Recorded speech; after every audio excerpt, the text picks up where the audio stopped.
Assalamu alaikum. Thank you for joining Rabbani Research.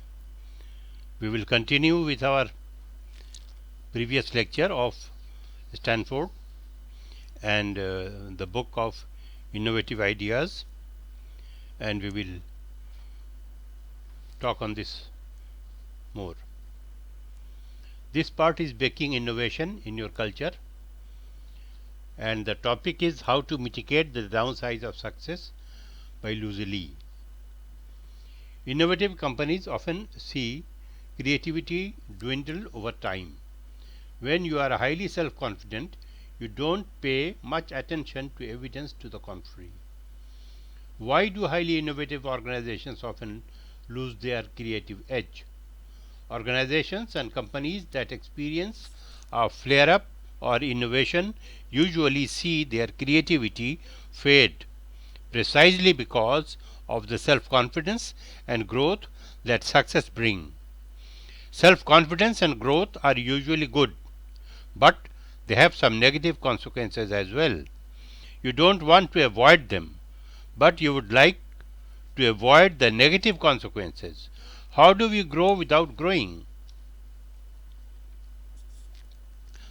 The flaring of intellectual outliers and organizational interpretation of the generation of novelty in the Rand Corporation. While the original mission of Rand, based in Santa Monica, California, was to study weapons planning for their Air Force, the organization experienced a burst of creativity in other areas for a decade starting in late 1940s.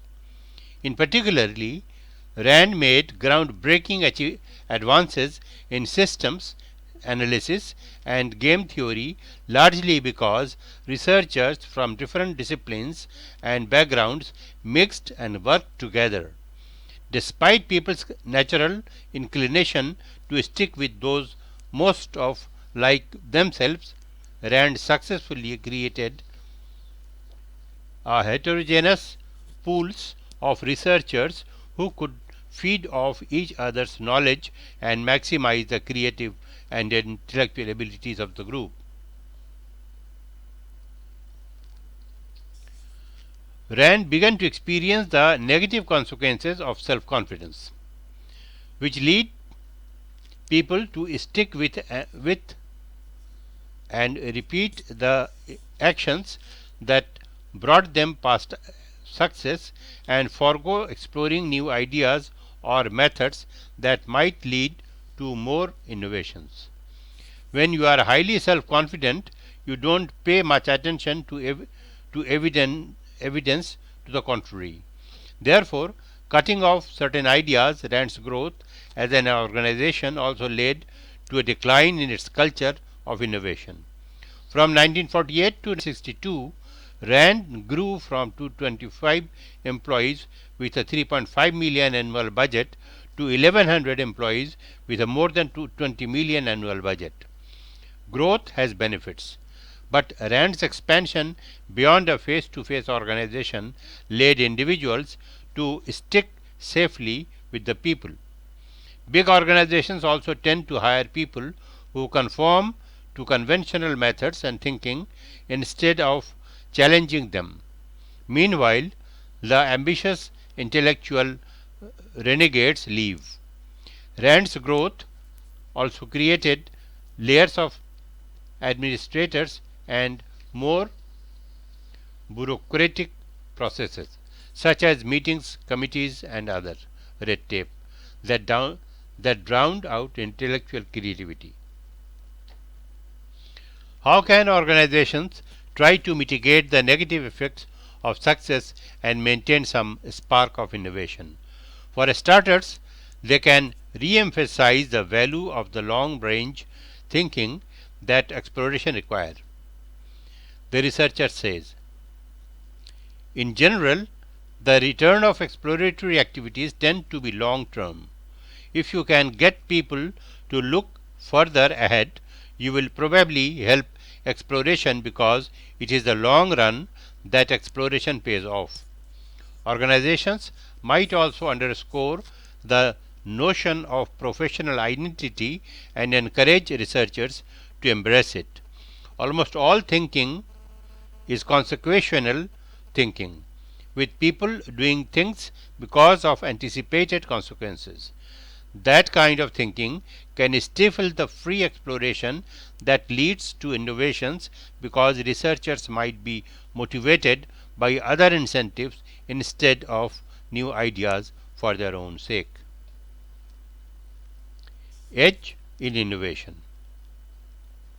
Rand lost its edge in innovation partly because it began hiring people interested more in financial rewards or career advancement rather than pure research. That made Rand less attractive to employees with a strong fundamental research in identities. Avoiding a decline in innovation is difficult, but some of Silicon Valley's best known companies have struggled with the problem. And because large companies can face big difficulties in developing breakthrough ideas, new innovations may continue to emerge from small firms.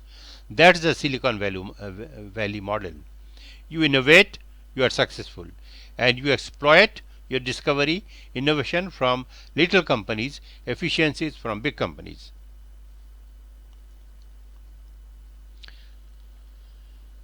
Business leaders should not avoid competition. Competition raises the bar for rivals to do better. What kind of leader are you? When organizations compete, they make it difficult for each other to perform well. But this fact has led to a greater misunderstanding.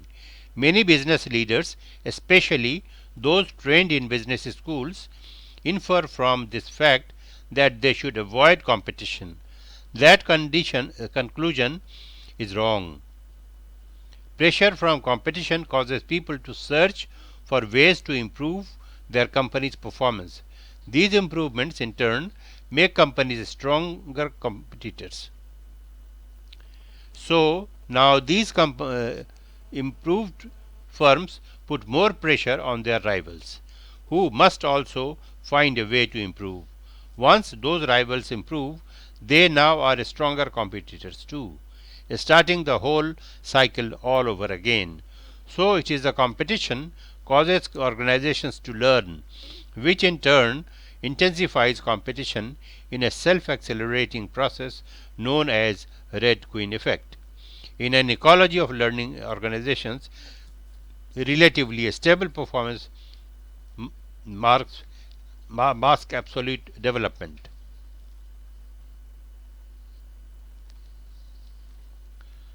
Pressure from competition causes people to search for ways to improve their company's performance. These improvements in turn make companies stronger competitors. Apple, Samsung, LG and many other firms engaged in competition for years. Some still are competing but only by remaining innovative. The result, we have seen clunky wireless phones transform into sleek mobile devices. As a consumer, you probably think of this amazing record of innovation as something that was inevitable. But this development did not have to happen. Each innovation along the way was carried out by a firm as it attempted to do a better job, in turn raising the bar for others. Avoiding competition would be more comfortable, for sure, but avoiding competition is just a way to shut down the engine that generates innovation. Short-sighted business leaders hide their companies from competition. Great leaders do just the opposite. They understand that competition teaches. So, what kind of leader are you? Corporate culture that drives growth. Adaptive culture minimizes predictability and encourages innovation. A group of researchers at Santa Clara University examined whether corporate culture had a positive impact in the fastest growing companies, especially high technology firms. The team noted that the supremely adaptive cultures in Silicon Valley and beyond contain transformative medicine for most companies, no matter what the industry is. They found that some traditional companies like Ford Motor Company provide excellent illustrations of failure on the road to success. Alan Mulally succeeded where previous leaders failed because he realized the automaker's problem began with its rigid, outdated corporate culture. Ford attempted 3 turnaround efforts in 15 years. 2 of them failed abysmally. The last one, under Mulally, finally worked. Adaptive culture minimizes predictability and encourages innovation. Culture is a social control system that drives certain kinds of behaviors. Adaptive cultures are those that encourage risk taking, a willingness to experiment, innovation, personal initiative, fast decision making, and execution. Ability to spot unique opportunities as well.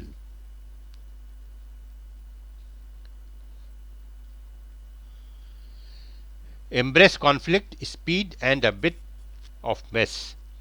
Even though Amazon chairman Jeff Bezos gets criticized for the razor thin margins that have produced sporty profitability over the last 20 years at the world's largest online retailer, Amazon is a model of a long term adaptive growth culture. The Amazon culture is characterized by fragility, decentralized decision making, and taking risks outside its core business. Your culture risks staying focused on today's customers, incremental improvement, and increased centralization. In these circumstances, managers and systems reward in behaviors that, while successful in short term, don't encourage the experimentation that's needed for long term success. Companies fail to grasp the link between culture and performance for several reasons, but one is paramount. In less successful organizations, managers generally can't agree on what the culture is. The research found the most powerful corporate cultures embrace non uniform behaviors and adaptability in particular. Culture represents norms in the organization that shape behavior. These norms should signal to employees and others what matters to the company or organization. We are business consultants based in Pakistan. If you need to accelerate your organizational performance and transform your company to meet the upcoming business challenges for a better tomorrow, please contact us for a turnaround. You can find us at rabbaniresearch.net. Trust Rabbani for quality competence. Thank you so much.